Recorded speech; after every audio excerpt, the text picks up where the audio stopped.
क्या कभी आपने अपने मस्तिष्क को देखा है? अपने दिमाग को देखा है? अपने मन को देखा है? बड़ा अजीब सा सवाल है कि नहीं?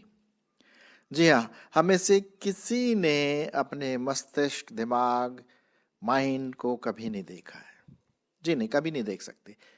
लेकिन हम अपने दिमाग से जरूर सोचते हैं। मैं अभी जो बात कर रहा हूँ आपसे, अपने दिमाग को इस्तेमाल करके। हमारा दिमाग एक ऐसा कंप्यूटर है। कंप्यूटर क्या, कंप्यूटर से बहुत बड़ा शक्तिशाली है, जो परमेश्वर ने बनाया। और इसी मस्तिष्क की वजह से, इसी मन की वजह से हम इधर उधर जाते हैं, डिसीजन लेते हैं, निश्चय करते हैं। हमारा मन कई प्रकार की कल्पनाएं करता है, चाहे वे अच्छी हों या बुरी, लेकिन ये ज़रूर हमारे पूरे दिनचर्या को नियंत्रित करता है। मन, ये वो मन है जो प्लानिंग करता है। ये वो मन है जो कई प्रकार के डिसीजन लेता। आशा है कि अच्छा डिसीजन ले, लेकिन ज़्यादातर ये मन घूमता फिरता रहता है। अभी जब आप इस वचन को सुन रहे हैं, आपका मन कहाँ है? क्या आप इस वचन पर ध्यान दे रहे हैं? कभी कभी हम चर्च में बैठते हैं या किसी मीटिंग में जाते हैं, हम सोचते हैं कि हम प्रचारक को सुन रहे हैं, लेकिन हमारा मन कहीं और होता। हमारा मन हमसे खिलवाड़ करता है। और वो खिलवाड़ कैसे होता? हम ही इसी को अलाउ करते हैं खिलवाड़ करने के। हमारा मन चंचल है, एक जगह नहीं रुकता। और आज का जो मेरा विषय है कि किस प्रकार से हमारा जो माइंड है, हमारा जो मस्तिष्क है, हमारे सोचने समझने की जो सामर्थ्य है, मन, वो कैसे पोल्यूटेड हो चुका है और हो रहा है, प्रदूषित हो गया है। और जो भी हम सोचते हैं ज़्यादातर वो ठीक नहीं होता है। आप जानते हैं हमारे समाज की हालत क्या है, मुझे बताने की ज़रूरत नहीं है। आप जानते हैं हमारे देश की हालत क्या, आप जानते हैं हमारी पूरी दुनिया की हालत क्या है, हमारे परिवार में क्या हो रहा है। सो आइए हम इस मन के बारे में देखें कि कैसे ये पोल्यूटेड है। और सबसे बड़ा पोल्यूशन जब शुरू हुआ, वो पाया जाता है उत्पत्ति की किताब और उसका 3 अध्याय और 1 पद। वहाँ से ये पोल्यूशन, ये प्रदूषण शुरू हुआ, मानसिक प्रदूषण। लिखा हुआ है उत्पत्ति उसका 3 अध्याय 1 पद। और यहोवा परमेश्वर ने जितने बनैले पशु बनाए थे, उन सब में धूर्त जो था वो सर्प था, सांप था। और उसने स्त्री से कहा, क्या सच है कि परमेश्वर ने कहा तुम इस वाटिका के किसी वृक्ष का फल न खाना? इस प्रकार से कहते हुए उस शैतान सांप ने स्त्री से कहा, क्या ऐसा है? एक डाउट डाल दिया। उसके मन में प्रदूषण आ गया, एक शंका आ गई। और वहां से आज तक ये प्रदूषण कई रूपों में चलता चला आ रहा है। हमारा मन सबसे भयंकर रूप से ग्रसित है, क्योंकि यही हमारा संचालन करता है मेरे प्रियो। और अगर यही ठीक से ना हमारा संचालन करें तो हमारा जीवन तो बिल्कुल उजाड़ हो जाएगा, अस्त व्यस्त हो जाएगा। कहने का मतलब हमारा पूरा व्यक्तित्व इस मन की क्षमता पर, चाहे वो अच्छी हो या भली या बुरी, उसी पर निर्भर करता है। अब लीजिए ना, परमेश्वर का वचन बड़ा साफ रीति से कहता है, यिर्मयाह की किताब और उसका 17 अध्याय, यिर्मयाह उसका 17 अध्याय और उसका 9 पद। मैं आपके लिए पढ़ने की कोशिश करूंगा यहाँ पर, अगर मुझे जल्दी से मिल जाता है। क्या लिखा हुआ है? मन तो सब वस्तुओं से अधिक धोखा देने वाला होता है, इसमें असाध्य रोग लगा है, उसका भेद कौन समझ सकता है? कितना बढ़िया लिखा है कि इसमें वो रोग लगा हुआ है, धोखा देने वाला। आज हमारा मन जनरली, जो जनरल आम पब्लिक है, हम विश्वासियों के बीच में भी मन कभी कभी धोखा दे जाता है। हमारा मन प्रदूषित हो गया है, पोल्यूटेड हो गया है इस दुनिया के सोच विचार से, इस दुनिया के वैल्यू सिस्टम से, इस दुनिया के मापदंड से। अब लीजिए मीडिया में क्या आ रहा, बम्बार्डमेंट क्या हो रहा मीडिया में? यौन, और बदला, रिबेलियसनेस, ड्रग, बस जो आंखों को भाता है, lust of the flesh, lust of the eyes, आंखों की अभिलाषा। किस प्रकार का म्यूजिक हमारे जहन में जाता है, हमारे व्यक्तित्व में जाता है, कानों से हम सुनते हैं, हमारा दिमाग पोल्यूटेड हो गया है। किस प्रकार की गाली गलौज हम बस में सुनते हैं, ऑर्डिनरी कॉलेज ऑफिस में सुनते हैं, किस प्रकार का धोखाधड़ी हमारे मन में आता है। ये क्या है? ये पोल्यूशन है, ये प्रदूषण है जो हमें प्रदूषित करके हमारे पूरे व्यक्तित्व को झोंक देता है आग में। जी हाँ, ये मन चंचल है, ये एक जगह स्थिर नहीं रहता है। जहां हम इसको अलाव करें जाने के लिए, वहां वो चला जाता है। इस पोल्यूटेड मन को, इस प्रदूषित मन को कैसे स्थिर करें, कैसे हम पटरी पर लाएं, ताकि जो परमेश्वर ने आपके लिए और मेरे लिए जो रखा हुआ है कि हम उसकी महिमा और स्तुति करें, कैसे हो सकता है? परमेश्वर का वचन बहुत साफ रीति से कहता है कि वो हमारे बाहरी व्यक्तित्व को नहीं देखता, लेकिन हमारे मन की अवस्था को देखता है कि हम मन में क्या सोच रहे हैं। और जैसा हमारा मन, वैसे ही हमारा व्यक्तित्व होगा, वैसे ही हम होंगे, क्योंकि मन ही के द्वारा सब कुछ संचालन होता है। मैं पढ़ूंगा यिर्मयाह उसका 17 अध्याय 10 पद। मैं यहोवा मन को खोजता और हृदय को जांचता हूं, ताकि प्रत्येक जन को उसकी चाल चलन के अनुसार, अर्थात उसके कामों के अनुसार बदला दूं, फल दूं। परमेश्वर हमारे मन को टटोलता है। कहीं वो प्रदूषित तो नहीं है, कहीं किसी के प्रति बुरे ख्याल तो नहीं है, कहीं मैं कुछ ऐसी चीज तो नहीं देख रहा हूं जो एक विश्वासी भाई बहन को नहीं देखना चाहिए, कहीं मैं ऐसी बातों को तो नहीं सुन रहा हूं जो एक विश्वासी भाई बहन को नहीं सुनना है। कितनी बार हम गॉसिप को सुनते हैं दूसरों की, जिसका हमारा कोई सरोकार नहीं, कोई लेना देना नहीं, फिर भी हम दूसरों के बारे में इंटरेस्टेड रहते हैं, अननेसेसरी, बिना किसी जरूरत के। द्वेष मन को प्रदूषित करता है, गलत लालसाएं मन को प्रदूषित करती है, गलत विचार, सोच विचार मन को प्रदूषित करती है। और इसलिए जरूरी है इस विश्वासी के लिए, एक विश्वासी के लिए, कि हम मन को टटोलें, कहीं वो मेरे सोच विचार में जहर तो नहीं आ रहा है। देखिए, धीरे धीरे ये आता है, एकदम से मन में नहीं आता है, धीरे धीरे पकता रहता है। एक इवेंट से, एक बात से दूसरे बात, दूसरे बात से तीसरे बात, तीसरे बात से चौथी बात, और पता पड़ा कहीं पाप में हम गिर पड़े हैं। छोटी सी शुरुआत, सिर्फ छोटा सा बीज, और वो अगर पनपता रहे पाप का बीज हमारे मन में, तो मन प्रदूषित हो गया, और उसका फल क्या है? मौत। उसका फल क्या है? एक उजाड़ बेजान जिंदगी। क्या मेरा मन प्रदूषित है? क्या आपका मन प्रदूषित है? और उसको हम कैसे सॉल्व कर सकते हैं, कैसे हम वापस पटरी में ला सकते हैं? कई प्रकार की बातें परमेश्वर के वचन में लिखा हुआ है, जिसको मैं अब थोड़े समय में आपके सामने लाने की कोशिश करूंगा। सबसे पहली बात हम देखते हैं, परमेश्वर के वचन में लिखा हुआ है, क्योंकि हमारा मन बहुत ईजिली, बहुत आसानी से स्लिप हो जाता है बुरी बातों की ओर। आप देखिए, अच्छी बातों की ओर जरा सोचना उतना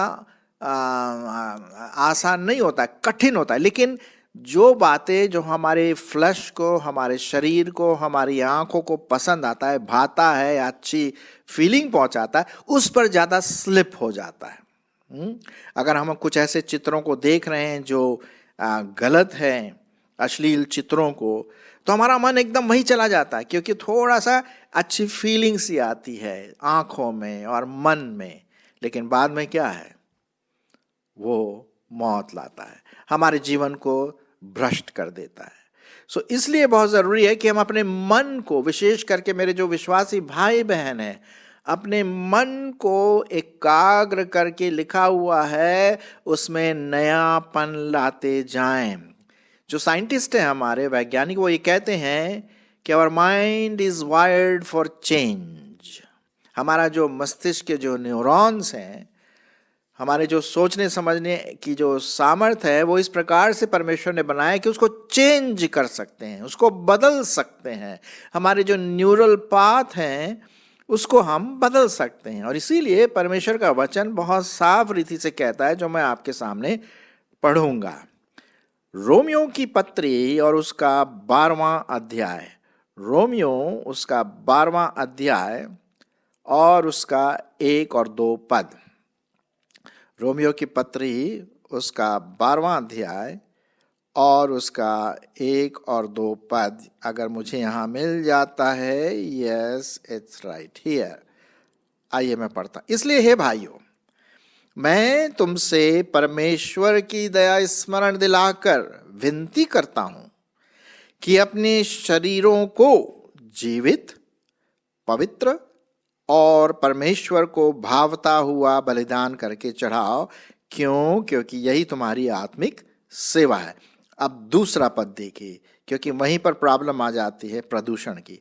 और इस संसार के समान न बनो, इस संसार के सदृश न बनो, इस संसार की जो लालसाएं हैं उसको अपने मन में मत लो, इस संसार की जो अट्रैक्शन है, खिंचाव है, उसमें मत फंसो, परंतु तुम्हारे बुद्धि के नए हो जाने से तुम्हारा चाल चलन भी बदलता जाए, जिससे तुम परमेश्वर की भली, भावती और सिद्ध इच्छा अनुभव से मालूम करते रहो। अब यहां पर क्या लिखा हुआ है?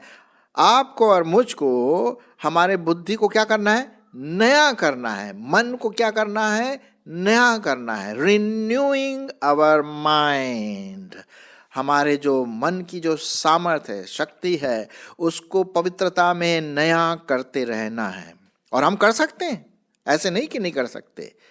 तो एक तो तरीका है उस प्रदूषित मन को नया करने का, परमेश्वर के वचन को मनन करिए। जी हाँ, परमेश्वर के वचन को पढ़ करके मनन करिए। मैंने तेरे वचनों को अपने हृदय में डाला है, अपने व्यक्तित्व में डाला है, अपने मन में डाला है, ताकि तेरे विरुद्ध पाप ना करूं। जवान अपनी चाल को कैसे शुद्ध रखे?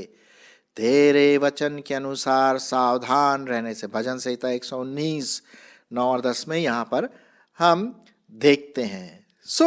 मेरे प्रियो, इस प्रकार से हम अपने मन को नया कर सकते हैं। अब देखिए, और भी कुछ पद मैं आपके लिए यहाँ पर लिखता हूँ कि हमारा मन कैसा हो?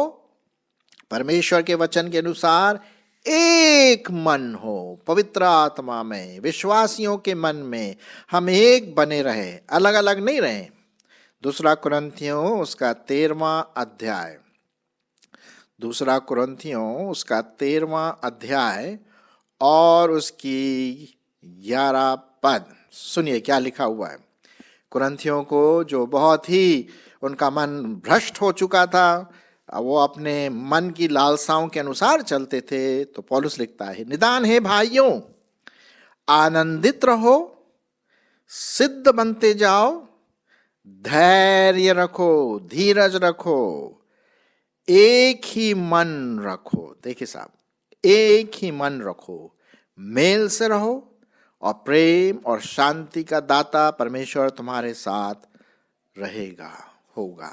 तो हम देखते हैं यहां पर कि अगर मुझे अपने मन को रीवायर करना है, अपने मानसिकता को नया बनाना है, मन को नए विचार सोचना है, तो हमारे मन को परमेश्वर के वचन के आधार पर एक सोचना। आप जैसे समझ लीजिए, कुछ लोग चर्च में हैं, कलीसिया में, मीटिंग में बैठे हैं, तो लड़ाई झगड़ा नहीं करना, अरे तू अपने आप को क्या समझता है, और जहां हमने ऐसी बात बोल दी तो हमारा अलग अलग मनसा होगा। और शैतान यही बात देखता है कि कैसे हम इनके एकाग्रता को, एक मन को अलग अलग कर दें। इसीलिए बहुत साफ रीति से लिखा है कि अपने मन को परमेश्वर के पवित्र आत्मा के निमित्त पूरी रीति से हम उसे क्या कर दें? सौंप दें। अब हमें संसार की वस्तुओं पर ध्यान नहीं देना है। संसार के वैल्यू सिस्टम जो है, संसार के जो मानचित्र हैं या मापदंड है, जैसे कि गाली देना, भ्रष्टाचार है, दूसरों के प्रति गलत विचार, और भी कई चीजें हैं जो अट्रैक्शन होती है संसार के, क्यों? क्योंकि जो विश्वासी है वो प्रभु यीशु मसीह में नए व्यक्ति हैं। जरा देख लेते हैं कुलुस्सियों की पत्री और उसका 3 अध्याय। कुलुस्सियों उसका 3 अध्याय और पहले 2 पद सुनिए क्या लिखा हुआ है। हम अपने मन को कैसे स्वर्गीय वस्तुओं की ओर ध्यान लगाए। तो जब तुम मसीह के साथ जिलाए गए तो स्वर्गीय वस्तुओं की खोज में रहो, जहां मसीह वर्तमान है और परमेश्वर के दाहिनी ओर बैठा है। पृथ्वी पर की नहीं परंतु स्वर्गीय वस्तुओं पर ध्यान लगाओ। स्वर्गीय वस्तुओं पर ध्यान लगाना है। आपका ध्यान कहाँ है? देखिए, मन बहुत इंपॉर्टेंट होता है। जहां मेरा ध्यान है बस मैं वैसी व्यक्ति बना रहूंगा। अगर मेरा ध्यान परमेश्वर के वचन पर, उसकी सुंदरता पर, उसके पवित्रता पर लगा रहे, वैसी मैं बना रहूंगा। अगर मेरा मन दुनिया के शारीरिक अट्रैक्शन, खिंचाव या दुनिया के जो तौर तरीके हैं उससे अगर प्रदूषित है तो मैं वैसी बन जाऊंगा। अब देखिए ना, कुछ लोग क्या करते हैं आजकल, मॉडलिंग का बड़ा शौक चढ़ा है लोगों को। तो टीवी में कई प्रकार के मॉडल्स आते हैं और हम में से कई भाई बहन उनको देखते हैं और उसके अनुसार अपने आप को ढालते हैं। ये तो दुनिया के तौर तरीके हुए। परमेश्वर बाहरी रूप को नहीं, मनसा को देखता है, मन को देखता है कि भाई ये अंदर में है कौन, कौन छुपा हुआ है अंदर। और इसलिए बहुत जरूरी है कि हम स्वर्गीय वस्तुओं पर, पवित्र वस्तुओं पर, परमेश्वर की ओर, पवित्र आत्मा की ओर आपका और मेरा ध्यान उस जगह लगा रहे। तभी हम अपने माइंड को, अपने मस्तिष्क को, मानसिकता को रिन्यू, नया कर सकते हैं। और जब भी कोई डाउट आता है, जैसे शैतान कभी कभी डाउट लाता, हमारे जीवन में कुछ विचार बैठे रहते हैं ऐसे, शायद वो ठीक नहीं है पवित्र आत्मा के अनुसार, एकदम से जग जाइए, प्रभु मुझे क्षमा कर। मेरे साथ कभी कभी ऐसा हुआ, मैंने पवित्र आत्मा से इसके लिए माफी भी मांगी। जी हाँ, क्योंकि हमारा मन जो है वो परमेश्वर के ऊपर टिका रहना है, ताकि हमारा जो प्रदूषित मन है वो पवित्रता में बदल जाए।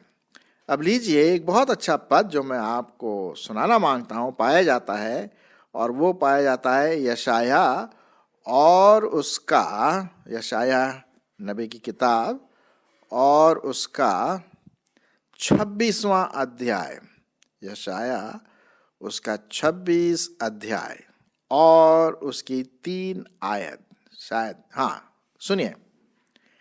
जिसका मन तुझ में धीरज धरे हुए है उसकी तो पूर्ण शांति के साथ रक्षा करता है, क्योंकि वह तुझ पर भरोसा रखता है। कितना बढ़िया लिखा हुआ है। फिर से मैं पढ़ूंगा। जिसका मन तुझ में धीरज धरे हुए है उसकी तू पूर्ण शांति के साथ रक्षा करता है, क्योंकि वह तुझ पर भरोसा रखता है। यहोवा पर सदा भरोसा रख, क्योंकि प्रभु यहोवा ही सनातन चट्टान है। 4 पद यशाया उसका 26 और 4 पद भी मैंने आपके सामने पढ़ा। तो प्रभु यीशु मसीह का वचन क्या कहता है मन के विषय में? बहुत सारी बातें हैं। लिखा हुआ है, क्योंकि जहां तेरा धन है वहीं पर तेरा मन लगा रहेगा, है ना। आपका मन कहाँ है? धन पर है, प्रेस्टीज पर है, औहदे पर है, परिवार पर है, लोग मेरे बारे में क्या सोचते उसके पर है? नहीं, परमेश्वर पर। जी हाँ, एक बार किसी ने पूछा प्रभु यीशु मसीह से कि अनंत जीवन पाने के लिए क्या करूं, तो उन्होंने 1-2 आज्ञा दी। उसमें दूसरी आज्ञा क्या थी? पहली आज्ञा, अपने मन, पूरे मन से, पूरे तन से, पूरे बुद्धि के साथ अपने परमेश्वर को प्रेम रख, पूरा मन। क्या मैं और आप पूरे मन से उस परमेश्वर की आराधना करते हैं? उसके बारे में सोचते हैं? कहीं हमारा मन प्रदूषित तो नहीं है, पाप में तो नहीं है? हम बाइबल जरूर पढ़ते होंगे, चर्च जरूर जाते होंगे, लेकिन क्या हमारा मन परमेश्वर की आत्मा से ट्यून्ड है, एक बना हुआ है। ये बहुत जरूरी है। भजन संहिता उसका 7 और 9 पद, भजन संहिता और उसका 7वां अध्याय और 9 पद, क्या लिखा हुआ है? भला हो कि दुष्टों की बुराई का अंत हो जाए, परंतु धर्म को तू स्थिर कर, क्योंकि धर्मी परमेश्वर मन और मर्म को का ज्ञाता है। परमेश्वर हमारे मन को जांचता है, मन को जानता है और जांचता भी है कि अभी मैं क्या सोच रही हूं, क्या सोच रहा हूं, आप क्या सोच रहे हैं। कहीं हमारा मन प्रदूषित तो नहीं है? आइए हम अपने मन को रिन्यू करें, हमारे मन को नया करें। परमेश्वर के वचनों को जितना हम पढ़ेंगे उतना न सिर्फ पढ़ेंगे लेकिन उस पर मनन भी करेंगे। मनन करने का मतलब है उसके बारे में विचारेंगे, उसके बारे में सोचेंगे, और तब वो हमारे मानसिकता में, हमारे व्यक्तित्व में अंदर घुसता चला जाएगा। हमारे विवेक में वो एक पुलिसमैन के समान होगा कि अगर हम कोई गलत बात सोचते तो एकदम से परमेश्वर का वचन बोलेगा, नहीं ये गलत है, नहीं वो तुम जो देख रहे हो गलत है। एकदम से पवित्र आत्मा हमारी अगुवाई करेगा अपने वचन के द्वारा। तो क्या हमारा मन प्रदूषित तो नहीं है? ये प्रश्न आपको अपने आप से देना, अपने बारे में, और मुझे अपने बारे में देना। तो मेरे मित्रों, मेरे विशेष करके भाई बहनों जो प्रभु में हैं, आइए, अगर हमारा मन दूषित हो गया है, प्रदूषण से भरा पड़ा है दुनिया की चीज़ों से, तो उसको हम नया करें, उसको पवित्र करें। जैसा मैंने अभी कहा, वचन के द्वारा, वचन को पढ़ने के द्वारा, सकारात्मक बातों को सोचने के द्वारा। इसे लिखा हुआ है ना, जो जो बातें सत्य है, जो जो बातें मन भावनी है, जो जो बातें पवित्र है, उन्हीं पर ध्यान दिया करो, तब वो जो दूषित बातें हैं वो निकल जाएगा। फिलिपियों उसका 4 अध्याय और 8 पद में हम यहाँ पर देखते हैं। तो आइए हम इन बातों को अपने ध्यान में रखते हुए अपने मन को रिन्यू, नया करते चले जाइए, नया करते चले जाए रोज रोज। ये नहीं कि आज हमने कर लिया और बस 2-3 दिन के लिए काफी नहीं। हर समय बम्बार्डमेंट होता है प्रदूषण का हमारे ऊपर। शैतान को हम मौका न दें, एकदम से पवित्र आत्मा से विनती करे, प्रभु से विनती करे, प्रभु तू मेरी सहायता कर, मेरा मन विचलित हो रहा है, इधर उधर घूम रहा है, प्रभु तू मेरी अगुवाई कर। और वचन पढ़िए, मनन करिए, परमेश्वर इसमें आपकी अगुवाई करे।